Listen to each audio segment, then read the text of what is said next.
Meeting of the Red Oak Independent School District to order at 7 p.m. Let the record show that a quorum of board members is present and that the meeting has been duly called and that notice of the meeting has been posted in accordance with Texas Open Meetings Act, Texas Government Code 5, Chapter 551. All board members are present.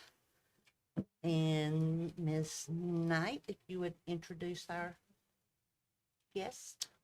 David Johnston, would you come forward, please? David Johnston serves as the senior pastor of Highland Meadows Church here in Red Oak. He's a graduate of the University of Texas at Arlington and Berrien College. He also serves on the leadership team of the Red Oak Pastors Association and is a member of the Red Oak Area Chamber of Commerce. David and his wife, Kathy, have two daughters, Natalia, is that right? And Leah, two son-in-laws, Mark and Jason, four grandsons, Ethan, Aiden, Landon, and Lucas, and one granddaughter, the princess, Emma. So he's going to lead our invocation tonight. Amen. Thank y'all for the opportunity to be here tonight. And if y'all will just join in prayer with me.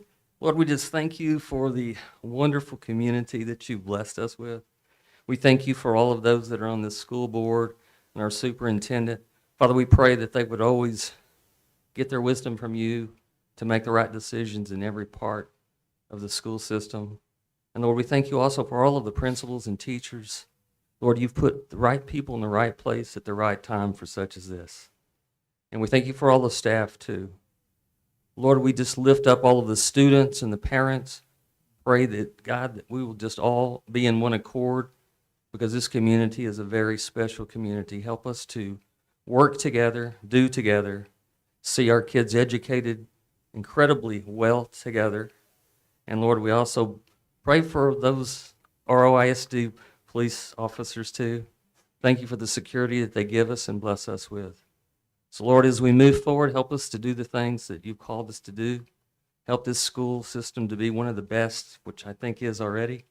But Lord, I think that, God, that you would just continue to use each and every one of us to be able to work together to see great things happen in the schools and through our community. In Jesus' name, amen. Amen. Thank you, David. Thank you. Thank you so much.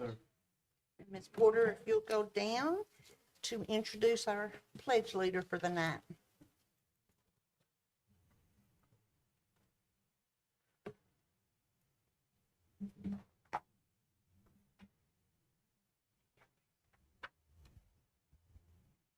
Good evening, everyone. Our January pledge leader is Sydney Mitchell. Would you like to come up, Sydney? She is an 11-year-old. Her parents are Terry and Yolanda Mitchell. She has two brothers, Terry and Christian. Sydney's in the 5th grade at Wooden Elementary. Her teachers are Miss Bryan, Miss Morris, Miss Velasquez, and Mr. Gilead. Her favorite subject is math and reading. Sydney enjoys crocheting and playing volleyball. Her favorite book is Frizzy. Her favorite pet is her dog, and his name is Benzinzo. Is that right? Benzino, sorry. When Sydney grows up, she wants to be a celebrity, a household name. The person she admires is her mom. She wants to be just like her. Something that Sydney likes about herself is her smile and the way her eyes look when she smiles. And it is gorgeous. Some things that were said about Sydney are, Sydney works to become 1% better each day in class by asking questions and giving a unique insight on topics we learn. She continues to push herself to grow and to participate in UIL.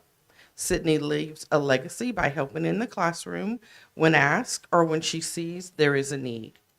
She often assists other students with assignments and projects and is a leader in her class.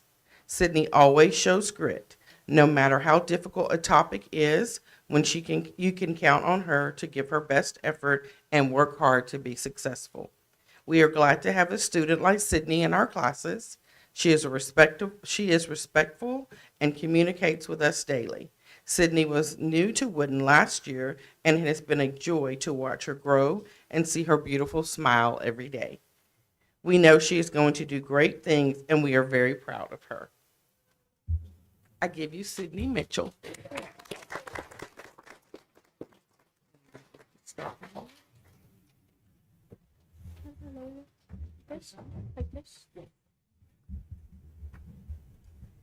I pledge allegiance to the flag of the United States of America and to the republic for which it stands, one nation, under God, indivisible, with liberty and justice for all.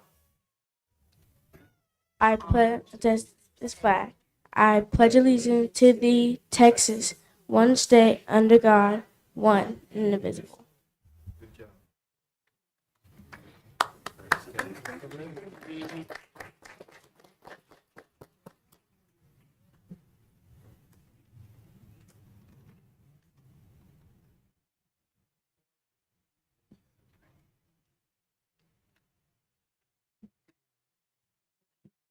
Parents, come up if you'd like to, so you can get a good picture.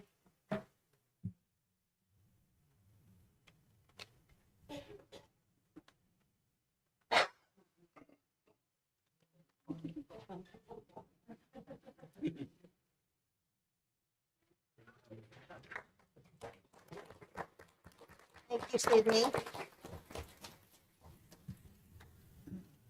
Okay, we're going to next move into our recognitions portion of the meeting, and we ask that everybody wait until all the recognitions are finished before you head out, and then we'll give you a minute if you need to go.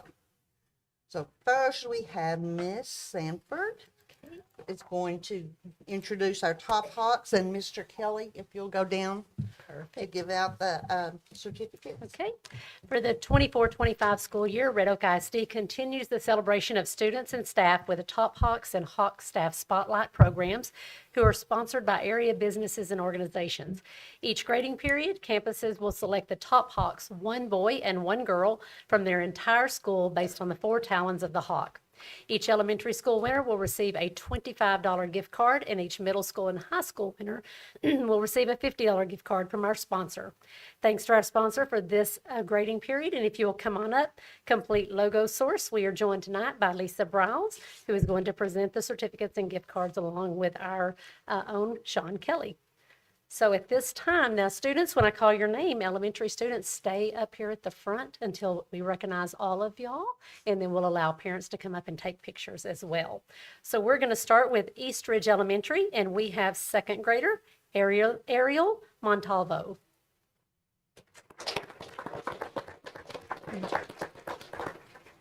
East Ridge Elementary, first grader Sawyer Williams.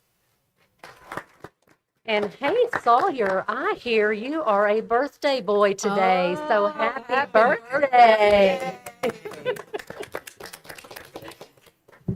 Red Oak Elementary, we have kindergartner Jeremiah Alford.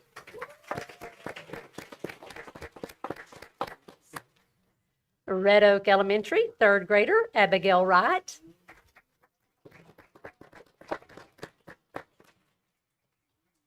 Shields Elementary, fourth grader Kyle Lewis. Shields Elementary, first grader Chloe Chapman.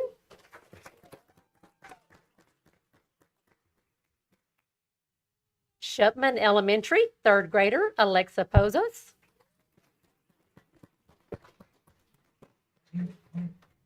And Shupman Elementary, third grader Jamari Edwards.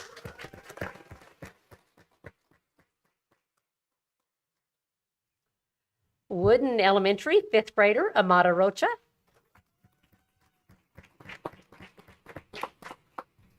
And Wooden Elementary, third grader Trevor Davis. And again, parents, we will give you an opportunity to take pictures after we get our district picture.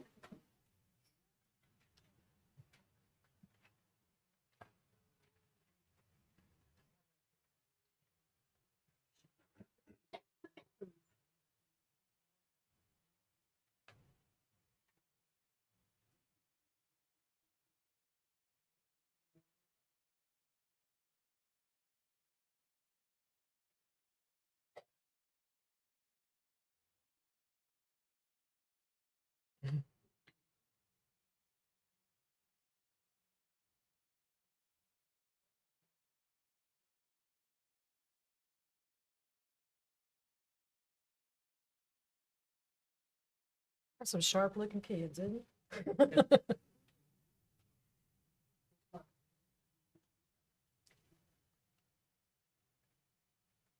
Ready? Big smile. On three. Ready? 1, 2, 3. Stay right there. 1, 2, 3. Okay, parents, I'm gonna get out of the way. Y'all come out, take all the pictures you want. Keep smiling. Just smile to your parents. Wherever you are. Parents, smile.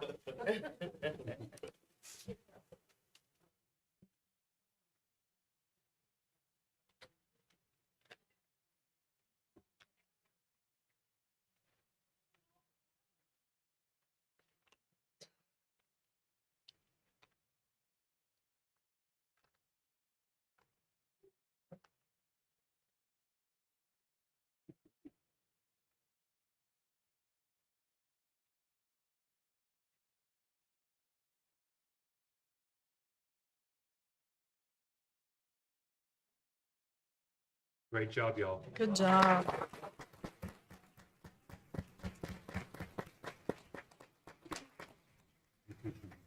Congratulations. We're going to move into our secondary at this time. And from Red Oak Middle School, we have eighth grader Boris Tolbert.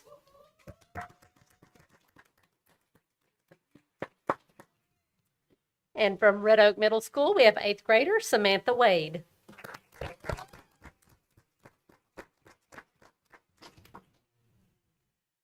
From Red Oak High School, we have senior Aja Nelson.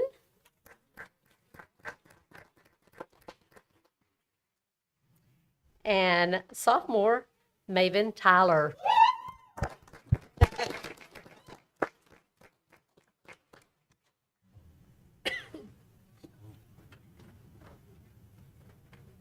Basketball.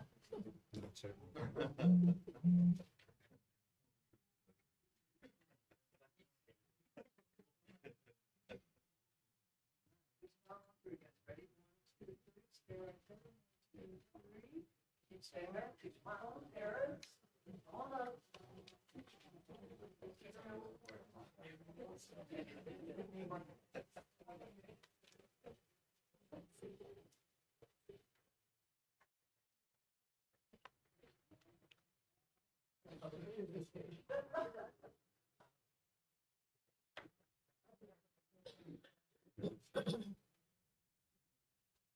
Just keep smiling. It says, don't you move yet. Good job. Congratulations again.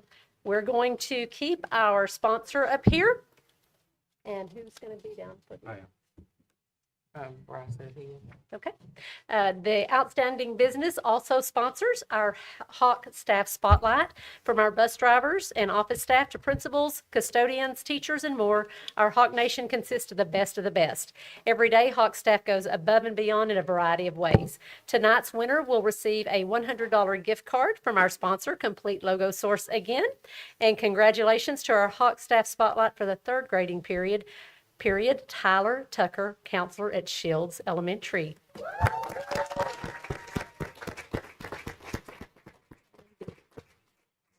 And on her nomination, they shared, this year has been a challenge for the student nutrition staff due to all free meals and an increase in the number of students eating breakfast. Ms. Tyler has stepped in every day to help students have IDs ready, get breakfast items, and expedite the line. She has gone above and beyond to help the cafe staff, and her team effort does not go unnoticed. So thank you.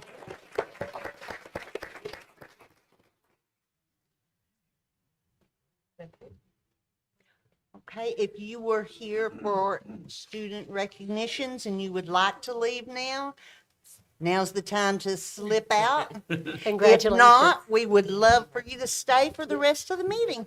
Thank y'all. Congratulations. And happy birthday again to Sawyer Williams. Hope you have a great birthday.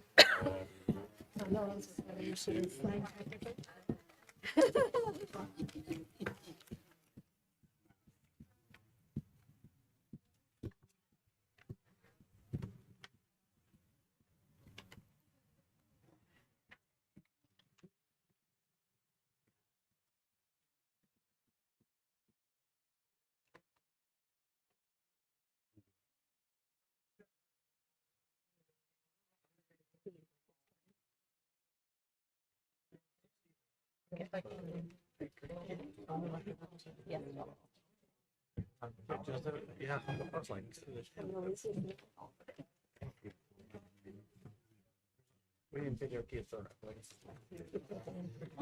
Okay, I'm going to go ahead and get started. This is School Board Appreciation Month, and our theme is Leadership for Tomorrow.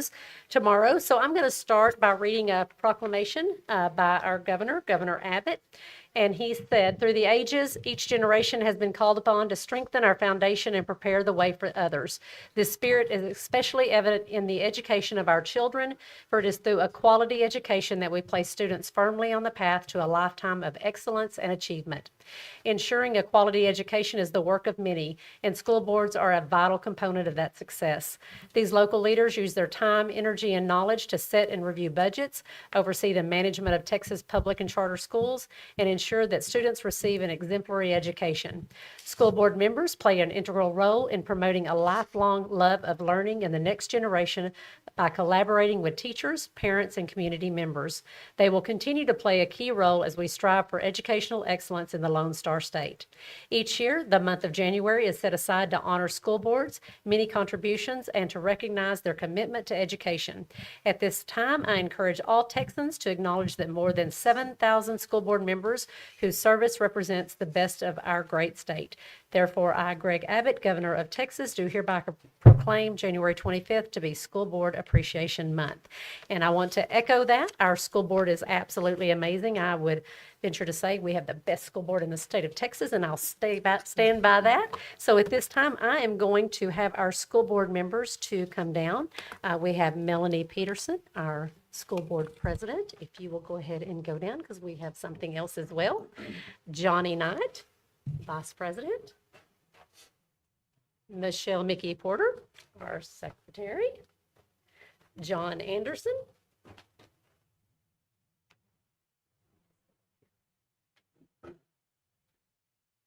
Sean Kelly.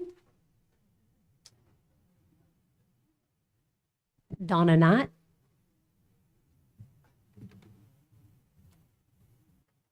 And Brian Sebring.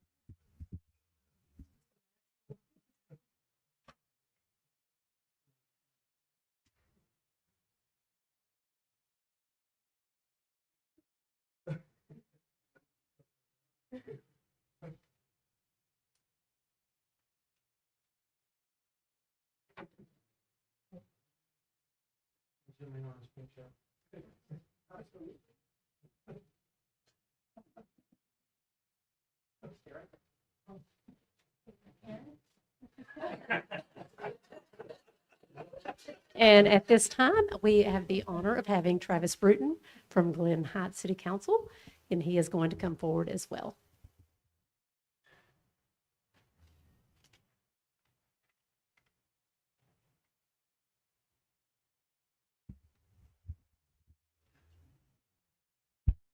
Good evening. Good evening, everybody.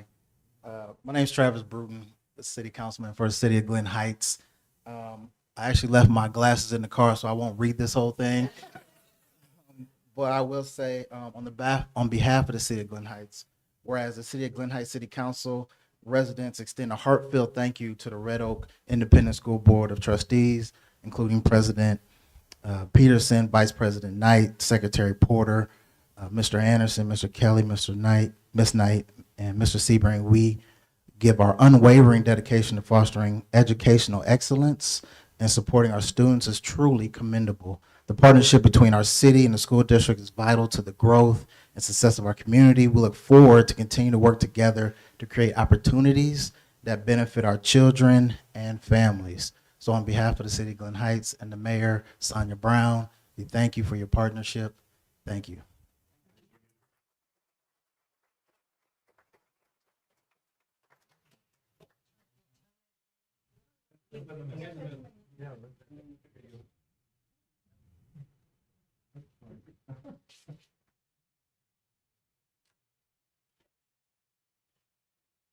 Thank you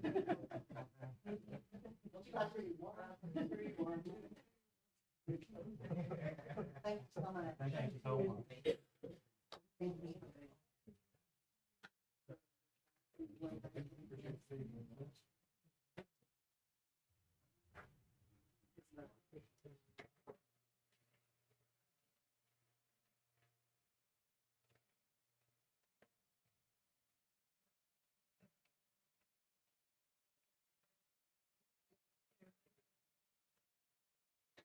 And as they make their way back, we do have a nice little video that has been put together just to reiterate how much we honor and appreciate our Red Oak ISD School Board.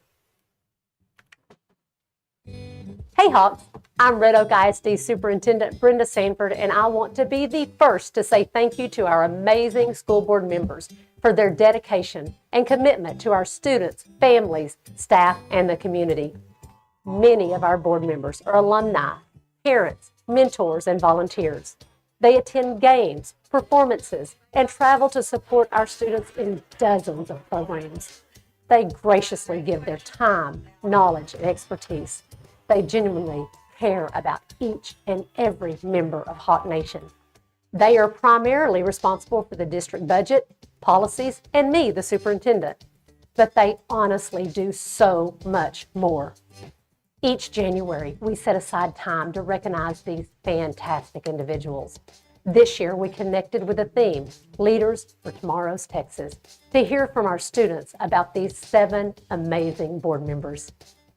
I think a school board is people that control like all the schools, like everything, the middle school, the high school, and all the elementary schools. When I hear school board, it means like what teachers plan out for the whole day. So like they plan out what they do. So like if today they would plan it out and like say, okay, this is our school board. Let's see what we're gonna do the whole entire day. I think it's like a board with all the stuff what teachers teach you. When she grades work? No, all the students' grades on the school board. A surfboard that has the word school on it. A school board is a crowd of people. It makes you smarter.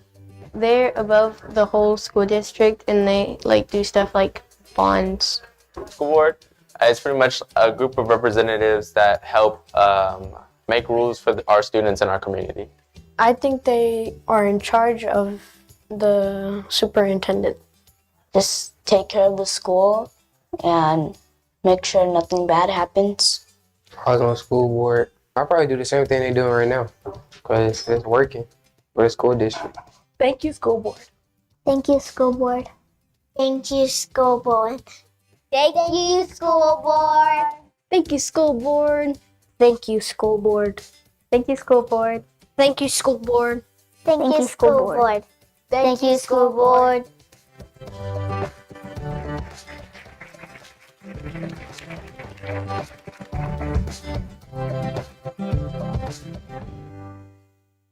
And again, it is a job that I don't think until you're there, you realize exactly how important it is and how much work and thought and heart goes into it. These 7 individuals up here have bigger hearts than anybody I know. They love this district. They love the kids. They love the staff. They love the community. And I don't think we recognize them enough. So I just want to say thank you to each of you as well. Thank y'all so much. Okay, we're going to move on into our superintendent's report. Again, we'll hear from Dr. Bill Johnston. No, first of all, I'll go to you because it's your report. That's not, come on up, Dr. Bill Johnston. Well, thank y'all. It's that time of year where we start working on the budget for the next fiscal year, which starts July 1st. And this process is a year-long process. We usually start in the fall and look at the process from the prior year, and then we move forward. And then in February and March, we meet with the campuses and then have them start developing their budget.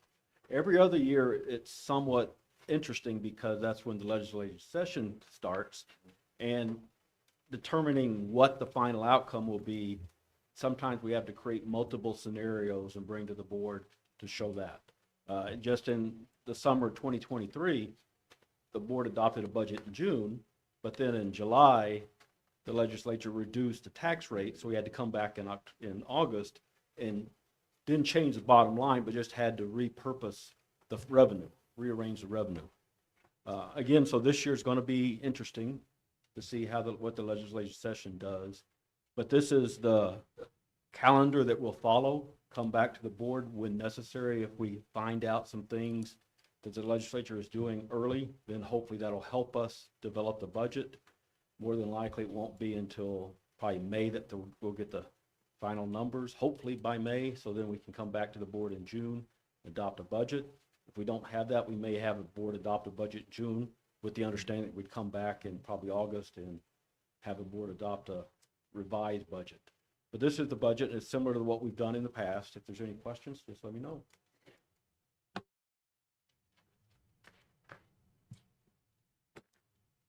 Any questions for Dr. Johnson? No. Okay, thank you Thank you. for all your hard Thank you, work. sir. Thank you. Appreciate it.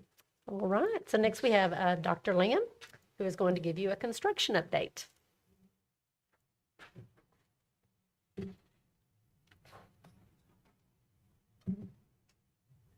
Good evening. Evening. So I'm here to update you with the middle school construction update.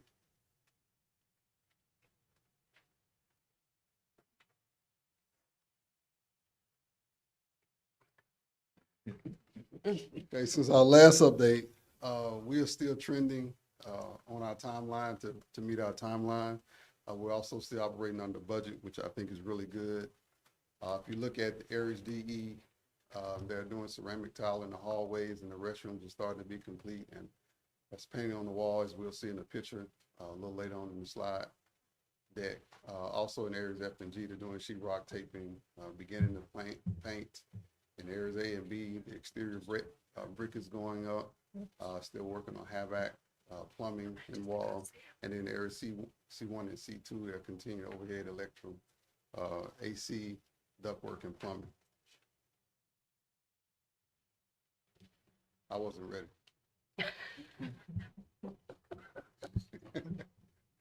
Go back one more. Okay. So are there any questions about this slide? Okay. And then we'll start the slide deck. And of course, this is the beginning of the construction project.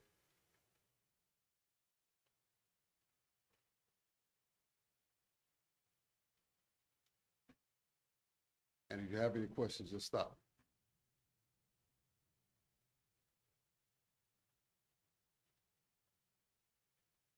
Slow down.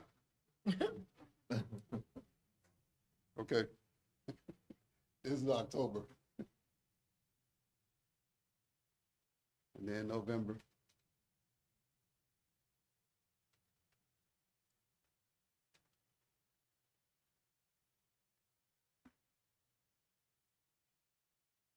Then December.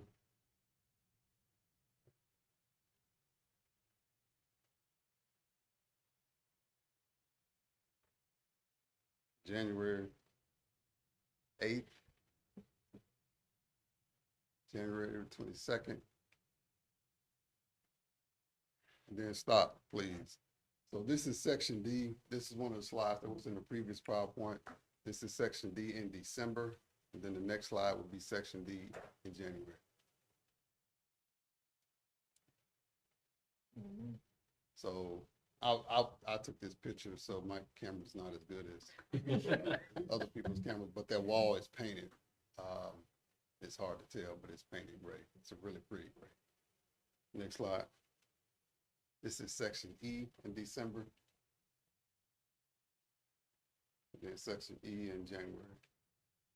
And these are pictures of the same classroom, so I want to show the progress in these classrooms as we move through the months. And then next slide is section E in December. And then section E in January. Okay. Now, if you remember, if you looked at the floor plan when it was first started, Each one of the hallways will have two collaborative spaces. One is large and one is not as large as the other one. This is the first collaborative space in Area D. And so it's sort of a maker space to be able to do various things with students and teachers be able to use that space for a lot of different things. Okay?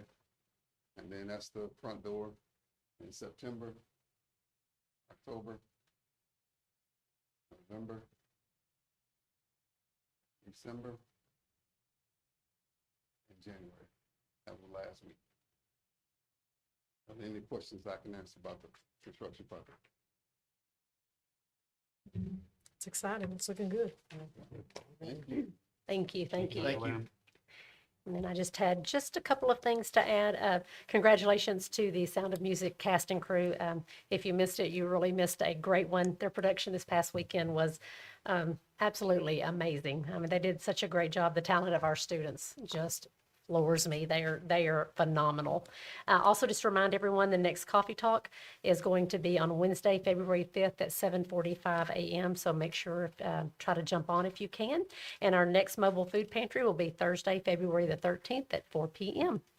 And that is all I have for the district update. Okay. Next, we will move into open forum. And I believe we have two signed up to speak. But before we do, I need to read the little paper. Okay, we're now moving into the public comment section of our agenda. The board welcomes comments from citizens who have completed public comment forms this evening, which are accepted prior to the start of the meeting and are not transferable to other speakers. Please be advised that the information shared in public comment is the opinion of the individual speaker, not the district. 2 minutes per person have been allotted for public comments. Please keep all public comments related to school district governance and operations. If you have a specific concern related to an employee of the district or a specific student issue, you're encouraged to utilize the district's grievance procedures provided in board policies on the district website. Finally, remember that the board may not discuss or act upon any issues that are not properly posted on the agenda. So when I call your name, if you'll please come up to the podium and state your name. You do not have to give your address.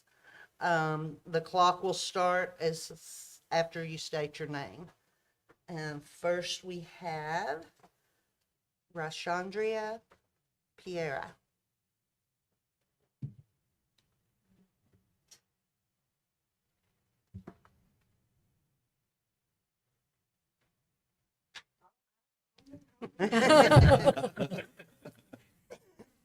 All right. Well, good evening. Good evening. Good evening. Again, my name is Rashandra Piera, and I'm the director and administrator for your youth football team here in Red Oak, the Red Oak Youth Football Association. On behalf of our athletes, parents, coaches, and volunteers, I'm here tonight to express our strong support for the ROISD bond proposal, which will be voted on tonight. Correct? Good deal. As an organization dedicated to the development of young athletes in our community, we recognize the importance of providing our kids with the best opportunities and facilities to help them grow and succeed, both in sports and in life. The bond proposal presented by ROISD includes investments that will have a lasting positive impact not only on our local schools, but also our entire community. Proposal A includes the construction of new career buildings at the high school, which will offer students hands-on experience in fields like engineering, IT, health sciences, skills that are critical to the future success.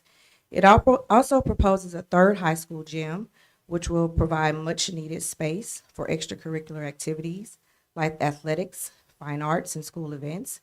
And with the new elementary school and playground upgrades, our younger children will have a safe, modern space they need to grow and learn. So let's jump down to Proposal C.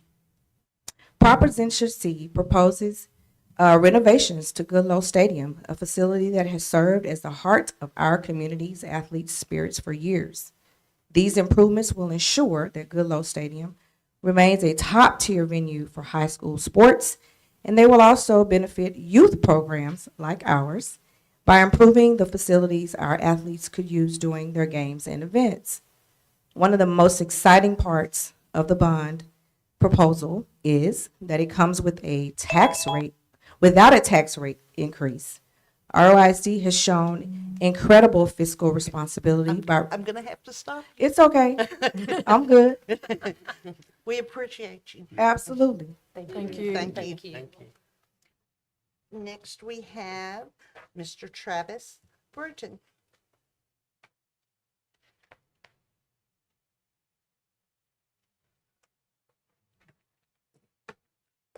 Good evening again, board. My name is Travis Bruton, City Councilman from the city of Glen Heights, 1938 Southampton Road, Glen Heights, Texas, 75154.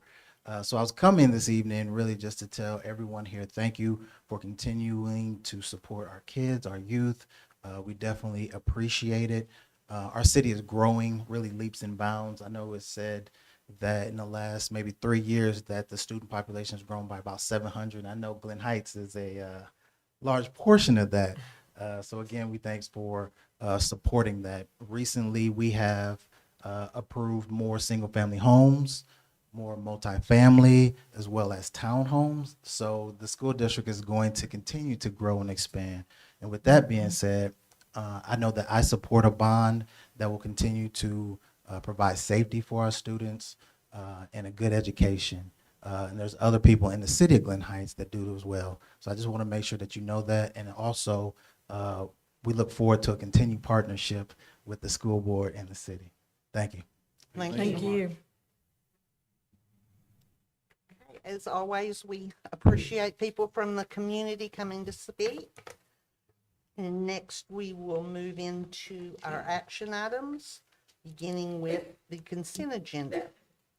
I'm going to ask board members, are there any items on the consent agenda that you'd like to pull to discuss separately? Okay, if not, do I hear a motion? I make a motion that we approve the consent agenda as presented. Second. Okay, that's a motion by Mr. Knight and a second by Mr. Sebring. All those in favor say aye. Aye. Pose same sign. The motion passes 7-0. Next, we're going to discuss the resurfacing of Red Oak High School tennis court. Dr. Lamb is going to tell us about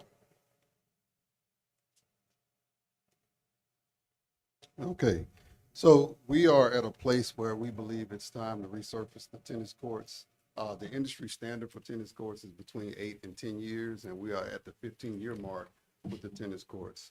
I also want to remind the board that we allow the public to use 4 of those tennis courts after school hours, which they have done. And so I would like to extend a shout out to maintenance and athletics to get 15 years out of the courts. We received 3 proposals, and it's our recommendation that we go with the Pro Track and tennis proposal.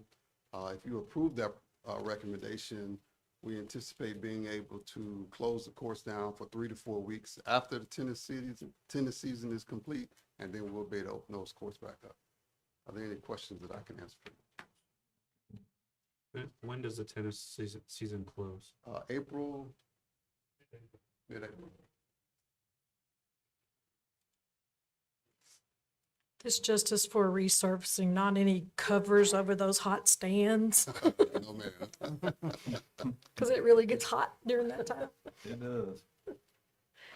Okay, any questions for Dr. Lamb? Just one, I know, in that proposal, it mentioned that need to have water within 100 foot, a good water within 100 foot. I'm assuming we do. That was the only thing I noted in the proposal itself. Everything else looked good, but it was just a question. Yeah, there's water on the tennis building, board building, and then of course the field house. Okay. Okay, thank you. Thank you, sir. Do I hear a motion? I'll make the motion that we use Pro Track and Tennis for the project, as they're the vendor in good standing, have satisfactory completed projects for the district in the past, and offered the lowest price proposal at $78,000. Upon approval, the purchase will be made using buy board contract 737-24. Second.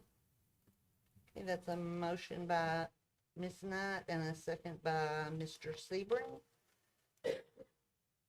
All those in favor? Aye. Aye. Opposed, same sign. Motion passes 7-0. Okay, and we have Dr. Lamb again on the consideration of Red Oak Middle School roof repair. Yes, so we are at a place with the middle school, part of the middle school roof, that the maintenance department has worked tirelessly over the last several years to try to patch some of the leaks in the roof, and they have been unsuccessful. So after much consideration, we're at a place where we need to do a more permanent fix on the roof. And that replacement is right under $300,000. And it's not the entire roof, it's the portion that leaks the most, that is impacting the most classrooms, where the roof meets the arc of the tin roof. And so we've tried a lot of different things, and we've been unsuccessful with those things. And so we're requesting for the board to approve this roof fix that will come with a 20-year warranty moving forward. Any questions? Are there any questions? Just a question. This will cover that back section around the theater area or the cafeteria? Yes, sir. Yeah, because I know that's the worst one. That's where it is. Okay. Yes. I just It's wanted. that whole hallway. Yes. on both It's been sides that of way for a long time. So what is in regards to the rest of the building? I understand that we're just doing a portion of the building. Do we have a timeline to put in place to repair the other ones? Because obviously this roof's been there for 2 decades, Long right? time. Yeah, so we wanted to get this one to the board as quickly as possible before the rainy season starts, so we can go ahead and get this patch. We're currently working on a long-term plan to address all the roofs that haven't been addressed over the last several years. So it's not just the middle school. What is our timeline once we start construction to resurface this? That's a good question. I think within the next month. Awesome. Thank you. I think there's been other work done on the roof.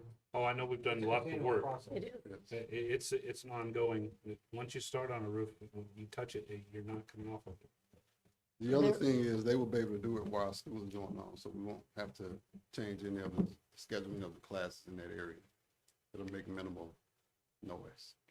The cost of replacing those tiles have to add up a lot over the years. So just for public record, while we're having people who come onto campus while we're in school and class, all of those construction companies must have the proper background checks to enter. I'm just saying this for the public, not Yes, for me. But that all of the employees and the workers have to have background checks before they can enter into the school grounds and before they can begin any work. Yes, sir. Correct? They still have to go through the regular RAPTA process. Any other discussion? If not, can I have a motion? I make a motion that we do this roof repair using Coriel Roofing and Construction, Inc.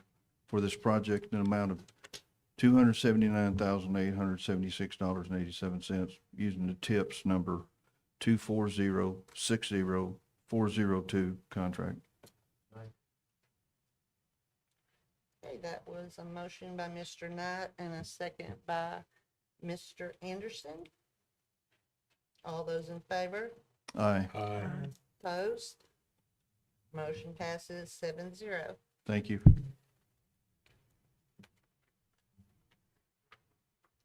Okay, next we will talk about the approval of board resolution of legislative priorities.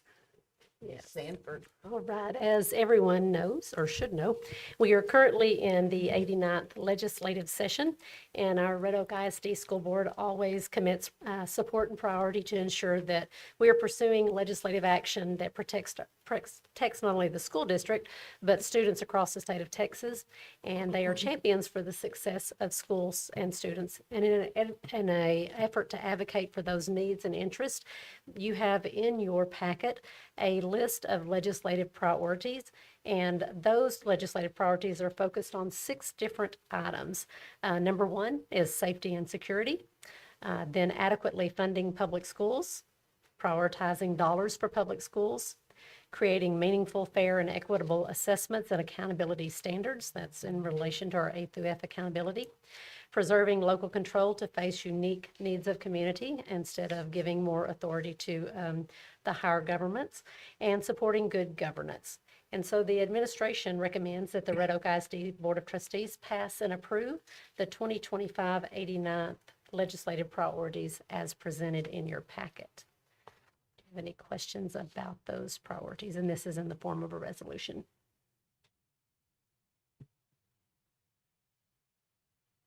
Any questions, comments? Okay, if not, do I hear a motion? I make the motion to pass and approve the 2025 89th legislative priorities as presented in an effort to urge the members of the 89th Texas Legislature to demonstrate that an investment in Texas public school children is of the highest priority in order to guarantee the best possible future for our students. Second. Okay, that was a motion by Ms. Knight and a second by Ms. Porter. Sure. All those in favor? Aye. Opposed? Okay, motion passes 7-0. Next, we have Ms. Sanford and the general election order for the Red Oak Independent School District trustee election. It is that time again for a trustee election, and the annual General Board of Trustees of Red Oak ISD election is set for May the 3rd, 2025 for place 1 and 2. So administration recommends the board approve this order of election, calling the general trustee election for May 3rd, 2025 for place 1 and 2, noting applications shall be filed by February the 14th at 5 p.m. Any questions?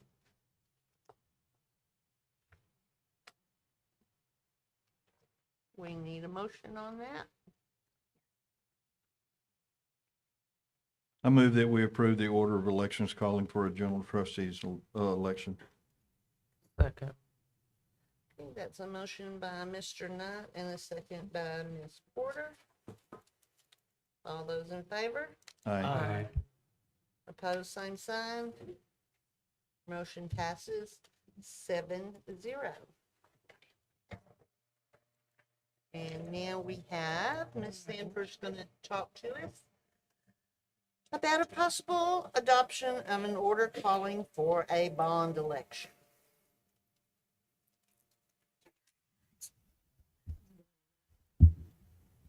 Okay, pulled up here.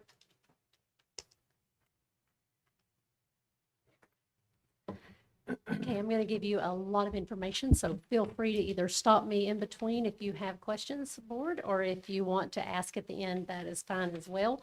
So we're going to talk about different things related to the recommendation for calling for the next bond election. So as Dr. Lamb stated, we are moving right along with the Dr. Joy Shaw Middle School. It's very exciting. It is a one-story middle school as requested by our public whenever we were trying to go forward. That was one of the requests. There was a lot of talk about we don't want a Taj Mahal, so they didn't want multiple stories, and so we did the footprint of one story. We are currently well under budget, and by well, I mean well under budget by millions.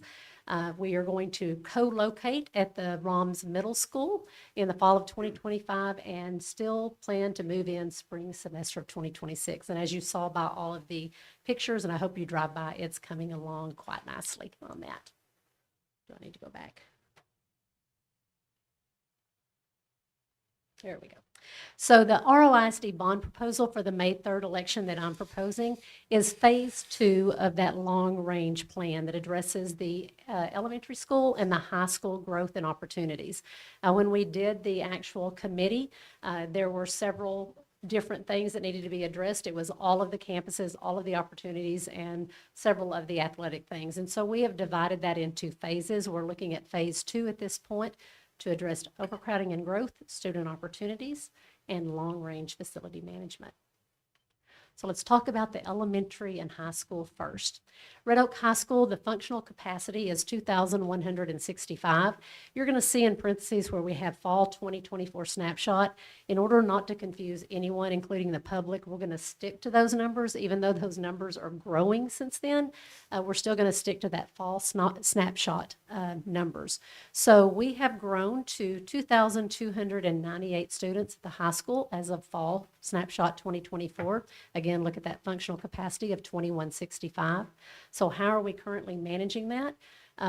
It's very crowded. Anyone that's been there knows it's very crowded and the space is very limited. We have a lot of teachers sharing space, but we're managing it currently by using some of the TSTC space. We're currently allowed to use 2 of their classrooms. Last year it was 3. As they grow, they're also reducing the space we can use. And we're also still using the CTE building over at the middle school, so we're busing our students over there as well. We need classroom space and student space, so we also have to address the cafeteria, restrooms, and gym. I'm going to go into a lot of detail later. I'm just kind of giving you an overview right now. So the elementary growth, the functional capacity for all of our elementaries is 2,984 students. Currently, we're at 2,919, and again, that's fall 2024 snapshot and growing since then. Most of the growth, as Mr. Bruton alluded to earlier, is on the west side. That's where we're seeing most of the district growth. And we are looking to grow towards smaller schools within neighborhoods. We have addressed some of that growth with 2 double portables at 2 of our current elementary schools. Portables are expensive. They're temporary. They are definitely a Band-Aid. And I think it's important for everyone to remember when we purchase those, that comes out of the operating funds for our district, which is used for teachers, salary, staff, programs, resources, and operating expenses. So when we have to buy those portables, that takes away from those things as well. We used one of the graphics that we used in the last bond just to show that growth rate from 1990 to 2021, comparing the different growth rate that we're seeing compared to Ellis County. Red Oak is definitely growing. We're at the top there with 77.31%. And if you'll look on the right-hand side, Red Oak 2020 to 2024 projected housing availability increase of 8,555 new residents. And when they do the numbers on that, on the facility studies, they say it's 2.95 people per planned single home and 2.5 people per planned apartment or townhome. Lots of growth going on. The mayor for Red Oak, the city of Red Oak, actually just did his State of the City address. I know Glen Heights is coming up. I'm anxious to see theirs as well. But when he did that this week, there is probably, I think he said around 350 new rooftops that went in last year just in the city of Red Oak. And that's what they're expecting again this next year as well. So think about that just being one of our 5 municipalities. This is a very visual thing that I think will help people to understand. We are looking, you can see the continual growth since 2016-17, but just looking at the last 4 years of growth, you can see that we have increased by almost 700 students in the past 4 years. So when you hear, oh my goodness, they're hiring more staff, well, we are hiring more staff because we have to serve those students. So our staff numbers are going up because our student numbers are increasing as well. So talking about opportunities, so why is it important to expand those student opportunities that we have? There's a lot of experiences that students get outside of just their core classroom, and those experiences are very, very important to grow our students into productive citizens when they leave our Red Oak High School. Those experiences can be in leadership, fine arts, athletics, career and technology, and electives. And career and technology is something that we are seeing a push from the state level, which rightly so, we agree with them. that we need to really, really prepare those students who are not going to go on to college, but who want to enter into a field or a career. And so we want to truly grow those programs.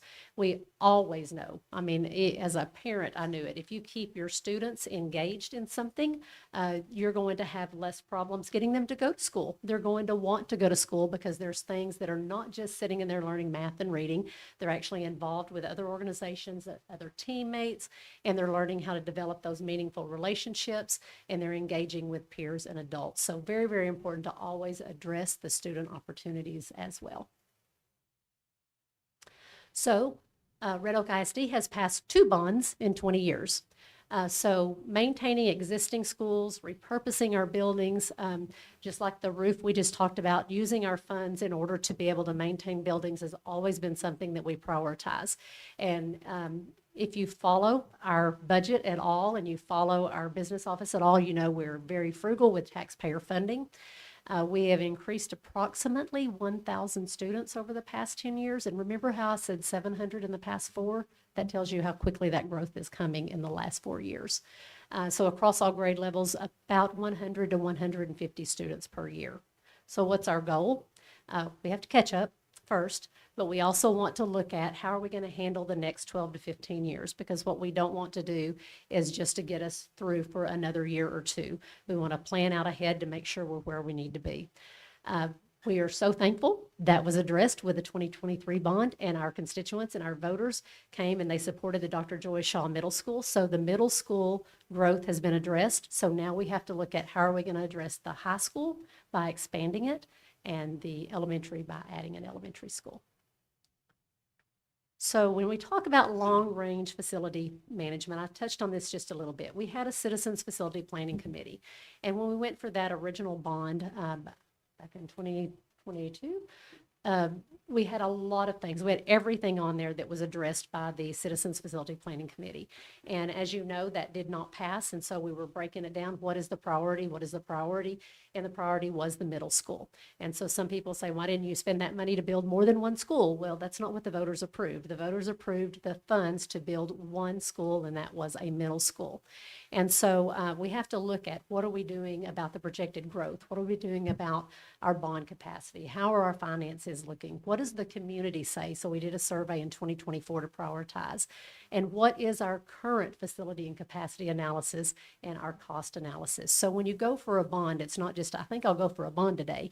It's literally getting all of the information together, compiling it, and trying to be strategic about what do you need at the current time and what is feasible for your taxpayers. So let's talk about the projects. Again, I'm going to give you just a very in general, and then I'm going to dive down into those. So what we're proposing is 3 propositions. Proposition A is what I'm going to call the academic proposition. It's going to be constructing and upgrading full school facilities, career and technology building at the high school, gymnasium at the high school, a new elementary school, and playgrounds at all the existing elementaries. I'm going to dive into details in a minute. Proposition B is high school athletic improvements, and Proposition C is renovating Goodloe Stadium. You can see those 3 propositions, $213.9 million on that. We'll talk about the breakdown again in a minute. So let's look at Prop A. When you're talking about the career and technology education, that's our CTE building. I want to make it very clear because a lot of people last election said, I don't want an athletic building. That's not an athletic building. That's for our career and technology. We have so many opportunities for our students, but they are very clustered in our high school and again at our middle school at the CTE building where they're having to lose time going to and from. We don't have enough gym space for all of the students in PE, and also when they're trying to do flags and things like that. And also additional renovations. I'm going to talk about that in a minute. The new elementary school would be a 650 capacity elementary school, and it's located on the property that we already own as a district. It's off of Harmony Way, just east of Ewell. And then the district-wide upgrades for the playgrounds, the 5 current elementary schools. That shows your breakdown.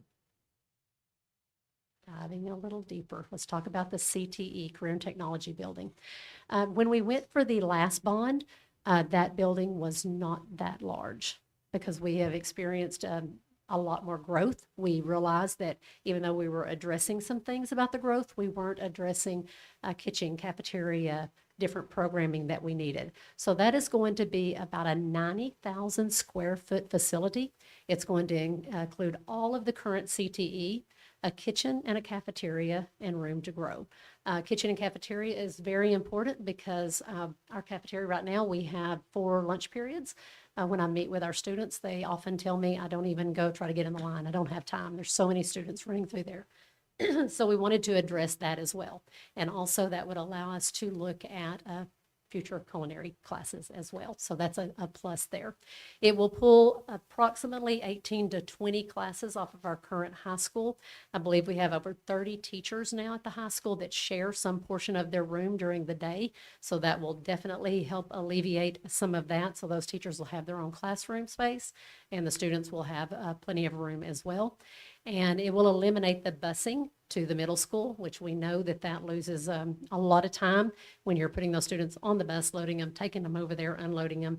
They're losing educational, instructional time, so that will eliminate that as well. And it will be located on the current high school campus. The practice gym, the third gym, that was actually in the 2010 bond. And it had to be value engineered out because they went over budget. So that's been needed since 2010, so you can imagine how we need it now. It is not a big competition gym. It's a 2-court practice gym that allow for practice and PE as well. That also includes in that bond replacing all of the Red Oak High School flooring with LVT. It's durable. It's the no wax flooring, which is the way that most are going now because it's very difficult to keep up, not just with financial, but with staffing and trying to get all that wax done. So it's definitely the way to go there. And replacing seating in the competition gym. If you've been in there, you know that need as well. So let's talk about the elementary school. 650 student capacity. When we talk about the money, because I've had some say, okay, wait a minute, why is there such a big difference in the amount for the CTE building versus the amount for the elementary school? And they're kind of close to the same size.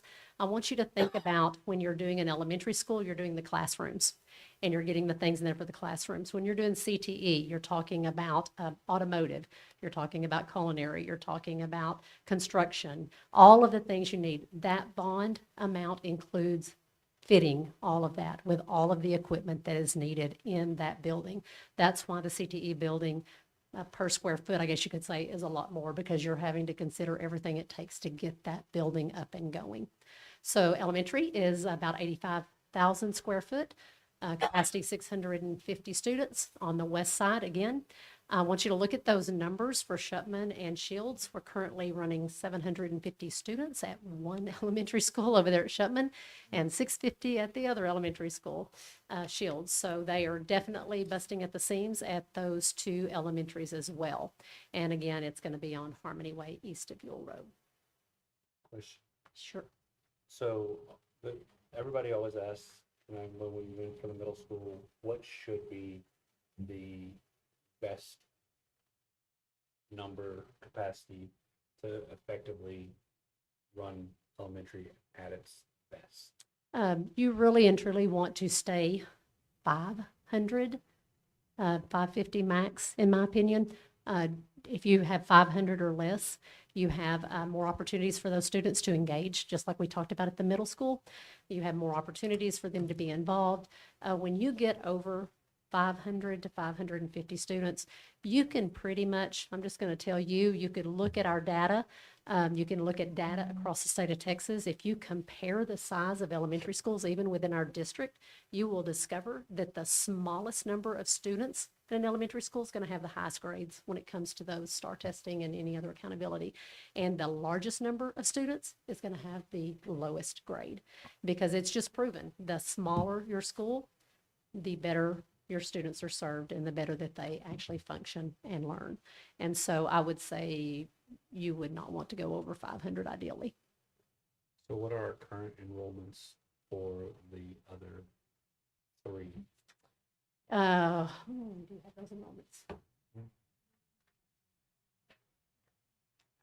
Sorry. Look at they're taking care of me. No, you're fine. You are fine. For public. So Shupman, we've got that is at 760 actually.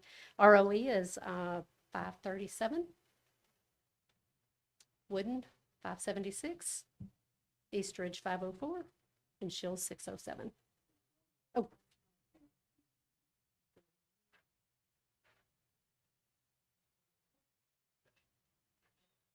All right, let me go back. Shields is 629, Eastridge is 533, Wooden is 508, ROE is 492, and Shupman is 757. So they're all hanging right there at that. Even And the we know that smallest. Wooden's growing already too, with the new subdivisions down there. Yes, we have subdivisions everywhere. Hey, before we move on, the CTE building, Yes. you know, I know I've talked to a couple students that's, in the CTE program, and the time they're allowed, I'm understanding it's only like 15 minutes that they get of classroom? The ones that are being bussed over that are not double blocked, if they are in a 40-minute class and you're spending 15 to 20 minutes getting them bussed to and from, then yes, they are losing that instructional time. That is correct. Okay, Thank you. That is correct. thank you. Yes. New playgrounds. When we talk about playgrounds, the ADA accessibility is always an issue. So the playgrounds will include the new equipment that's ADA accessible, also pathways and ground surface. So it's not just the equipment, it's actually the entire surface of the playground on all 5 playgrounds to get those up. Okay, Proposition A. Any other questions on A? When we do the playgrounds, would that include some kind of sun covering as well out there? I think it's mostly the actual ground surface. I don't believe there's been any covering that we've looked at. That's going to be just the ground surface and the equipment. Depending on how bids come in, it's always something we can look at. So, talk about the playground ADA. Yes. Our current equipment right now, we're not ADA compliant. No. The actual pathway to get there and the surface that's there, there's ADA regulations on that, so we are not. And a lot of our equipment, if you go, I know some of the playgrounds that when something breaks on it, it's not fixable because you can't get that equipment anymore. And so we literally like board up that section.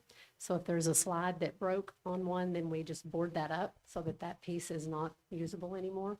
So there's definitely a need. There's definitely a need. Okay, thank you.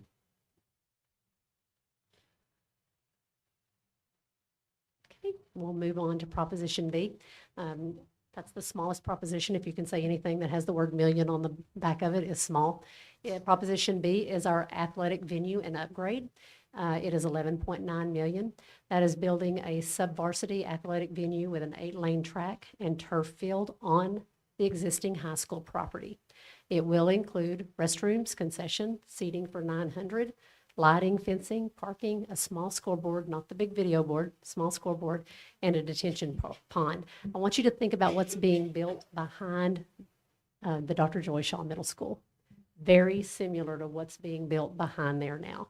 And that's literally, that would be on the high school property over there by the current practice fields. And it also includes turfing the existing baseball and softball fields.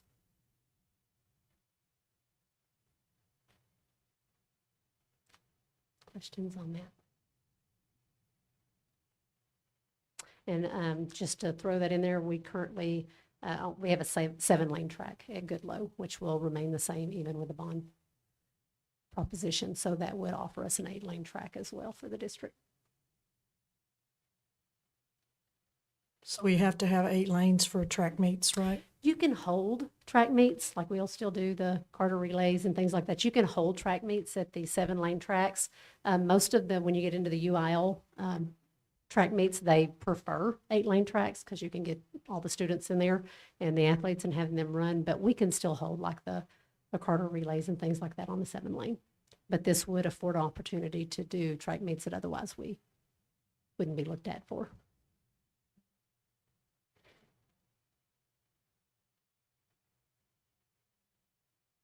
Okay.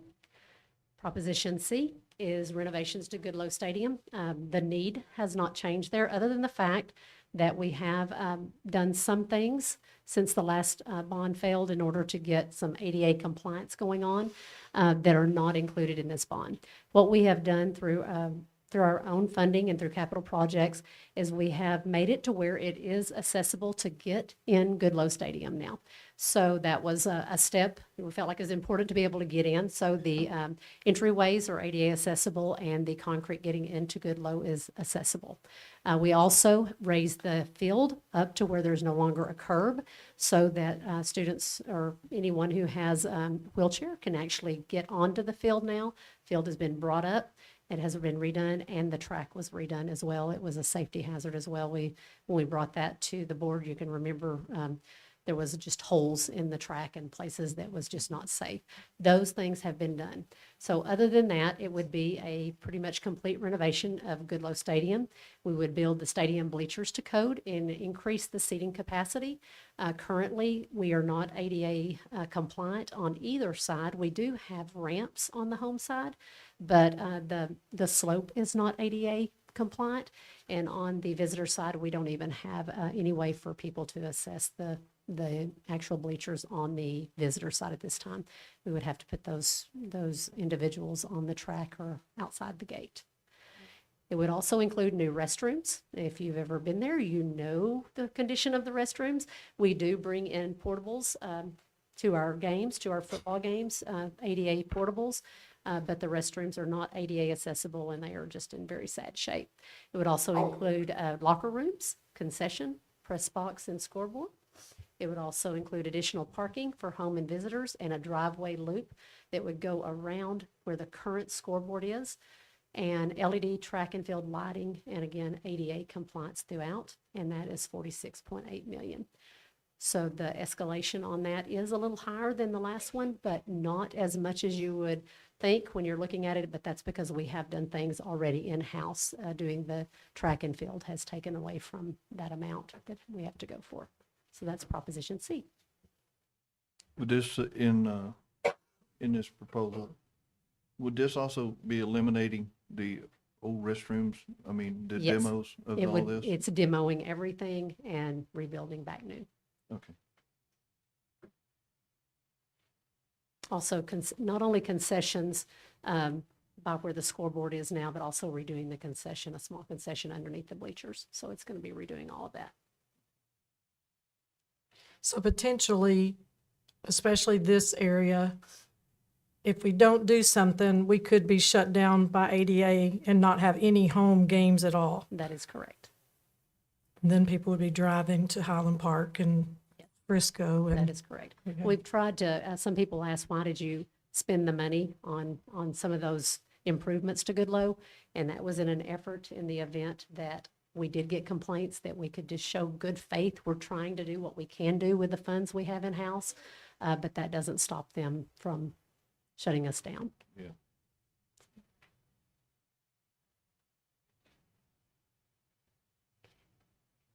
So tax information, this is the fun part. Tax information, just as a reminder, we have two pockets of money. We have M&O, maintenance and operation, that pays for the staff salaries, utilities, supplies, repairs, and bus fuel. And then we have the pocket of money called INS, interest and sinking, and that is the one that is impacted by bond elections if you don't stay underneath your bond capacity. And that is used for new construction, renovations, HVAC systems, land purchase, and roofing. So two pockets of money. So we're going to be talking about the INS, the interest and sinking. Historical rates, just to look at it. I know there's always a lot of confusion when we say the tax, we have lowered the tax rate each year, and then you hear public say, you have not lowered it, my taxes are more. But if you will look at what the board has adopted as far as the tax rate has come down each year since 2019. You'll see that drop, and the compression on the M&O side. And then also, if we're able to drop that INS side. So it has decreased. We are at 1.1033 for 24-25. Comparing us with other districts, just to kind of give you an idea, you can see where we fall as far as comparison-wise. And this slideshow will be on our bond page so that anyone that wants to view it will be able to see these slides. Just kind of shows you just a comparison when you're looking at other districts that are growing and those districts around us as well. So again, if approved, if all propositions are approved, the INS rate is projected to remain the same. Rate will remain the same. That we have the current bonding capacity to be able to sell the bonds and repay at our current rate. Our bonding capacity right now is at 215 million if we sell all 97.5 million for the new middle school. Like I said, we've only sold 80. We might have to sell some more, but we're going to come in well under budget. So that 215 million has the potential to go up even more as far as the bonding capacity. So we're going to be well under what our bonding capacity is in order to keep the tax rate the same to repay the debt. Okay, so repaying the debt over time. We have been very diligent, as you know, because you have been on the board and you have voted to pay down debt. Anytime that we do have that capability, Dr. Johnston brings that to you, and we pay those bonds off early to save millions of dollars in tax debt for our taxpayers. We are one of the lower area debt per student ratio. We have a principal debt right now of 149.7 million as compared to other ISDs. I want to talk a little bit about the M&O because I get this question a lot. A lot of people are always saying there's so much growth and there's so many new businesses. Why can't you do more with the money that's coming in? So we call it a shell game. Anyone that knows how those work, if we get increased taxes from the growth in our district, then the state pulls it away on the backside. They keep us balanced. So we are not like a city. We do not recognize the additional money from local taxes. We might get it, but the state's going to pull it away on the backside. So we don't get ahead like some other entities do. And I want you to watch very carefully. I said, if you don't know, you should know. 89th legislative session is in effect. There are some bills out there that would possibly reduce property taxes and could very possibly impact the ISD's ability to go for bonds in the future. So there's a lot of legislation out there that we have to watch going forward. So another reason that, we're just trying to get these bonds before the public. We need them. We're in that ability right now. We're in our bonding capacity, and we are allowed by law to go to the taxpayers and ask for the bonds at this point. So watch those things coming up in the legislative session. Okay, this is always a hot topic because we always say it's no tax impact. This one is important for anyone that's 65 years of age or older. Don't forget, if you go file that homestead application and you're 65 or older, then you have no additional tax impact. You are locked in. There's a ceiling that is placed on your school taxes so that you are not paying additional amount of money to school districts. And starting in 23, if the state compresses that M&O and makes it lower, they'll actually see a tax reduction. So it's very important for those that are 65 and older to make sure they have that homestead application filed, and so that they are putting that ceiling on their taxes as well. Okay, this is the one that's a hot topic. All right, so when we tell the public we are able to sell all these bonds because our bonding capacity allows us to not increase the tax rate, tax rate, R-A-T-E, tax rate. So they're on the ballot, it's going to say this is a property tax increase. We're not saying that their property taxes will not go up, because if their appraisal goes up, even if we do not increase their tax rate, regardless of if there's a bond or there's not one, we have no control over that appraisal as far as what their property is appraised at. So when all of the bonds failed in 2022, I would venture to guess that was probably the highest tax rate increase, not tax rate, but tax appraisal increase in Ellis County. That's when everybody's homes, the property values went up. And that was without any bonds being sold by Red Oak ISD. When we talk about tax rate, we're talking about this slide right here, that INS. We can do all propositions without that going up. We cannot control if someone's appraisal goes up. So why does it say on the ballot that this is a property tax increase? Does it say rate anywhere on that? No, it does not say rate. It says this is a property tax increase. And the way I try to explain it to people is if I went to Miss Peterson, and she was the most amazing car salesman in Ellis County, and I bought a car from her 5 years ago, and I said, I need my payment at $350, and she said, done. Here's what you're gonna do, and your car payment is $350 for the next 5 years. And then 5 years comes along, and guess what? I've got more grandchildren, I need a bigger car. Think about that being the schools. We have more children, we need more schools. There's things that are going on that with my car, and I just need a new car. And I go back to Miss Peterson and I say, I need another car, I need a new one, but I cannot have my payment above $350 a month. My tax rate can't go up, my payment can't go up. And she says, fine, here's what you're gonna do. I'm gonna finance it out 7 years.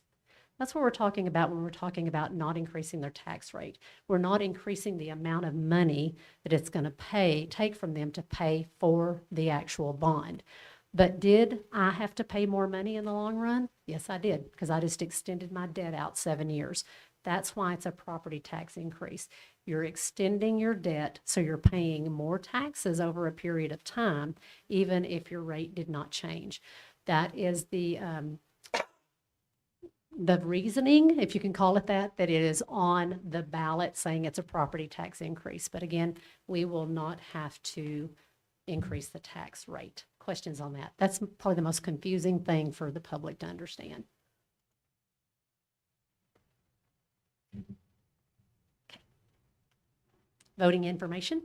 So should you choose to call for the bond election, the last date to register to vote is April 3rd. Early voting is April 22nd through 29th. Election day is May 3rd. Last day to apply for a ballot by mail is April 22nd. And you can go on the Ellis County election page to see all of the election places, locations, and times. That's all I've got for you. Questions? I know that was a lot.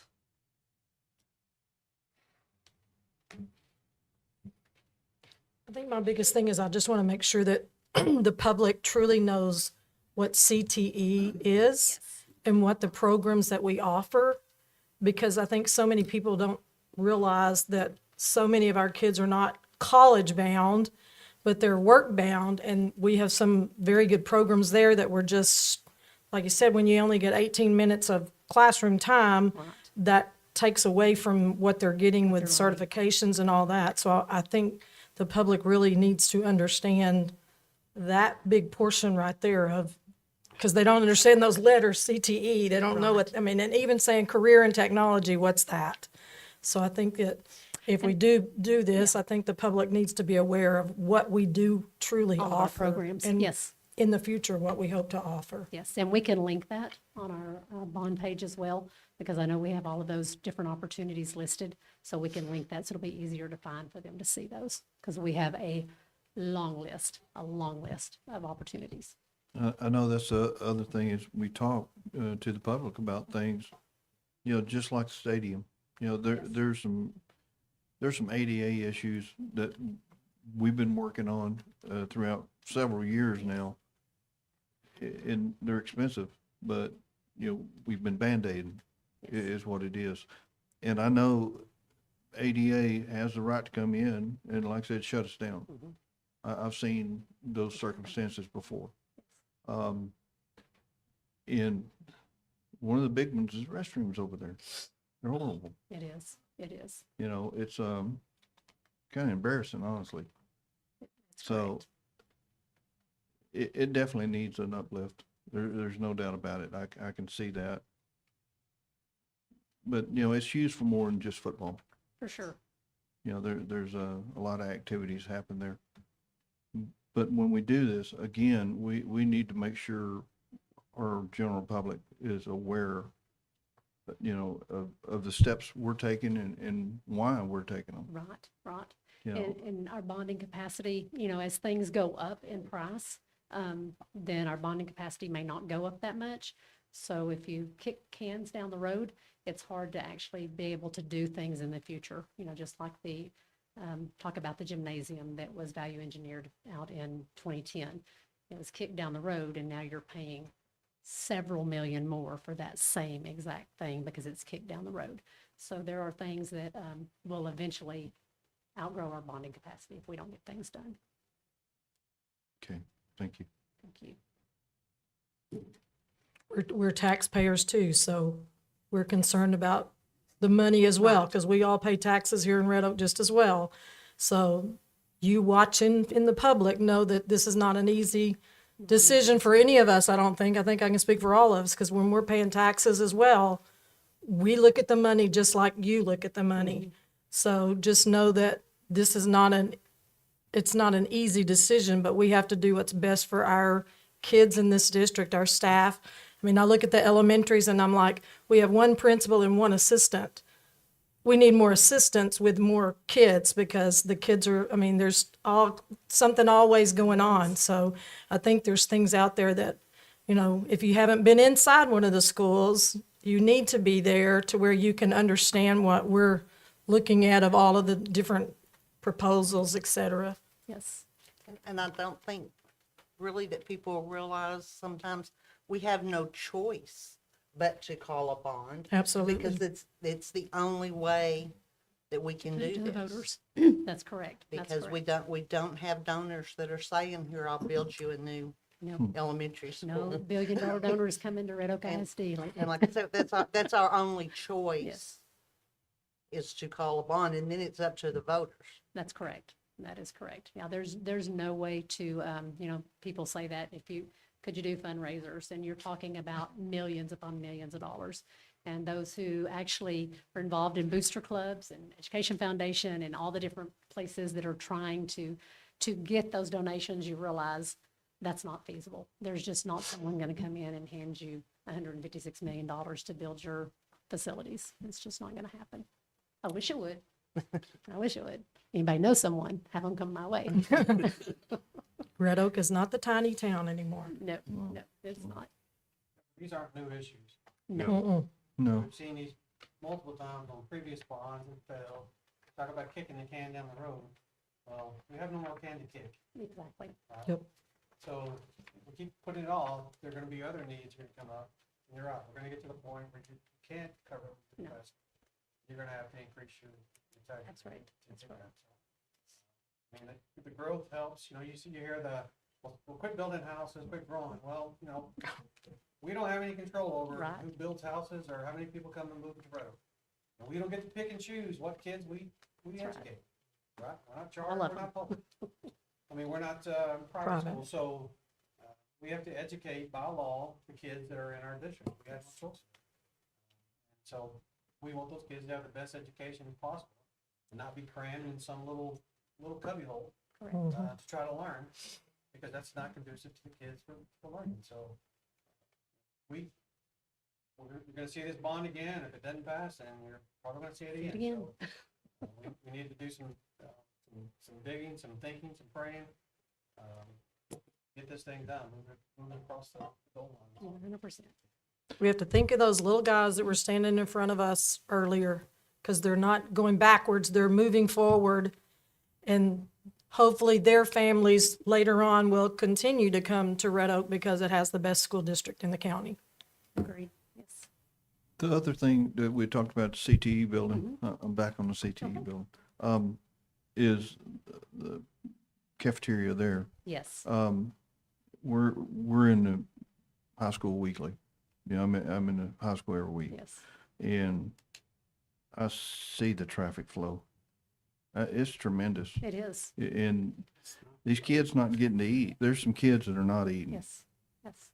And that's a problem. That's not good. Yeah, that's a problem. Because the kids are just not having time to get there. Yes.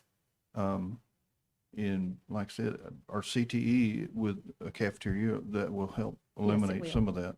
Around 200, we could probably serve around 200 kids, and you're talking about 4 lunch periods, so that's pulling 800 kids, over there that could potentially be eating. And you're right, the traffic, I laugh and say, when that bell rings, I'm ducking and I'm getting in a classroom. If not, if most of those kids are going to science, guess where I'm going? I'm going to science, because you can't get out of the flow. Yeah, You are you with them, and I'll wind up in class with them, because that's just, there's nowhere Yeah, to go. you stick to the wall. Yes, Get out of the way. This Because they're may, moving. may be getting ahead of ourselves, but if there's a cafeteria in the CTE building. Yes. Would that feed the kids that are over there already, they're taking their Yes. class and then they stay there for lunch? Yes. We're not talking bringing other kids You over might there, have, or it would depend. Say, for maybe if they example. have lunch, Yes, if they they have a have, class right after lunch. that's exactly right. If they have Okay. classes that are, they can put an A lunch in between two of their classes and they're gonna be over there. If it's more feasible for them to go across because their next class is across, then if scheduling, they'd schedule it that way. That is correct. It's logical. Yes. I'm sure less kids in the cafeteria means less fights. Is that right, Mr. Howe? Got a thumbs up on that one. So we would hire a whole new cafeteria staff. Yes, That- they that- would okay. have a staff over there. Now, could they move some with there depending on, they might be able to move some, but it would be a new staff too Okay. as well, yes. We are growing, staffing has to increase for sure. Any other Any questions? other questions or comments from Ms. Sanford about the bond? Okay, and then I would recommend that the school board call for the bond election. I move that the school board approve the order calling a bond election on May 3rd of 2025. Second the motion. Okay, we have a motion by Mr. Sebring and a second by Mr. Knight. All those in favor? Aye. Opposed? The motion to call a bond passes 7-0. Thank you very much. Now we just have to have the community and people going out there and preaching it. Okay, you all saw your information items in your packet. Did anybody have any comments or questions on those? If not, the time is 8:31 p.m. and we will adjourn into closed session pursuant to multiple Texas government codes as listed on the agenda. Thank you.